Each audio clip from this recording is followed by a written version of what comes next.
কারাগারে অনেক কর্মকর্তা নিজেই সেবন করেন মাদক, টাকার বিনিময়ে বন্দীদের হাতে তুলে দেন নেশাদ্রব্য। মোবাইল ফোন ব্যবহারেরও সুযোগ পায় বন্দীরা। দীর্ঘদিনের এসব অভিযোগ স্বীকার করে কারা মহাপরিদর্শক ব্রিগেডিয়ার জেনারেল সৈয়দ মোতাহের হোসেন জানিয়েছেন, 2 মাসের মধ্যে কারাগারে কম্প্রিহেন্সিভ জ্যামিং সিস্টেম বসানো হবে, যা পরবর্তীতে দেশের সব কারাগারে স্থাপন করা হবে। মানবাধিকার কর্মী এলিনা খান বলেছেন, জেলা প্রশাসকের নেতৃত্বে নিয়মিত কারাগার তদারকি করলে বদলে যাবে অনেক কিছু। কারাগার নিয়ে দীপন দেওয়ানের ধারাবাহিক প্রতিবেদনের আজ দেখুন প্রথম পর্ব। কারাগার থেকে আদালতে হাজিরা দেওয়ার জন্য নেওয়া হয় বন্দীদের। আদালতের কাজ শেষ করে ফেরার সময় বিভিন্ন কৌশলে মোবাইল ও মাদক নিয়ে ফেরেন আসামিরা। কারাগারে তল্লাশির মুখে প্রায়ই ধরা পড়ে মোবাইল ফোন ও মাদক। গত 9 মাসে কারাগারে বিভিন্ন সময় অভিযান চালিয়ে 500 মোবাইল উদ্ধার করা হয়েছে।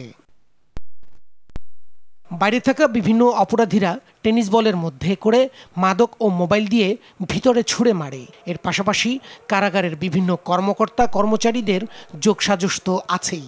সব মিলিয়ে কারাগারের ভিতরে অপরাধ নিয়ন্ত্রণে কারা মহাপরিদর্শক বেশ কিছু উদ্যোগের কথা জানিয়ে বলেন, অভিযোগ পাওয়া গেলে কাউকে ছাড় দেওয়া হচ্ছে না। 1 ইঞ্চি 1.5 ইঞ্চি সাইজের মোবাইল, যেটা খুবই ছোট এবং তাদেরকে আসলে খুঁজে পাওয়া অনেক সময় মুশকিল হয়ে যায়। এছাড়া মেবি আমাদের কিছু অসাধু কর্মকর্তা কর্মচারী, তাদের সহযোগিতাও অনেক সময় দেখা যায় এটা এন্ট্রি হয়। সারাউন্ডিং থেকে বিভিন্ন টেনিস বলের মধ্যে ঢুকিয়ে ওই বাড়িয়ে পেঁচে ওইভাবে মাদক এবং মোবাইল দুটোই ওই সব জায়গায় আসে। 2 মাসের মধ্যে বাংলাদেশের প্রথম comprehensive jamming system for a particular জেলের জন্য কম্প্রিহেন্সিভ জ্যামিং সিস্টেম ইনকর্পোরেট হবে। এটা যদি সফল হয় আমাদের টেস্ট সেন্ট্রাল, তাহলে পরবর্তীতে ধাপে ধাপে অন্যান্য কারাগারগুলোতে যাবে।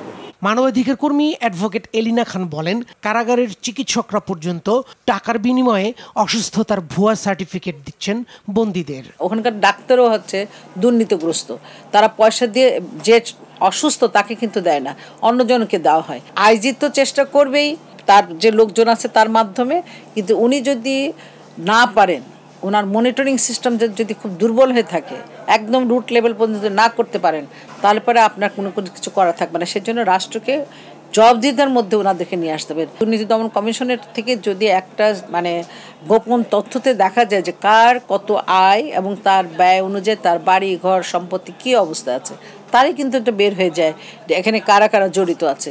সদিচ্ছা থাকলে কারাগারের বিভিন্ন অপরাধ নিয়ন্ত্রণ করা সম্ভব বলেও মনে করেন সংশ্লিষ্টরা। দীপন দেওয়ান, RTV, ঢাকা।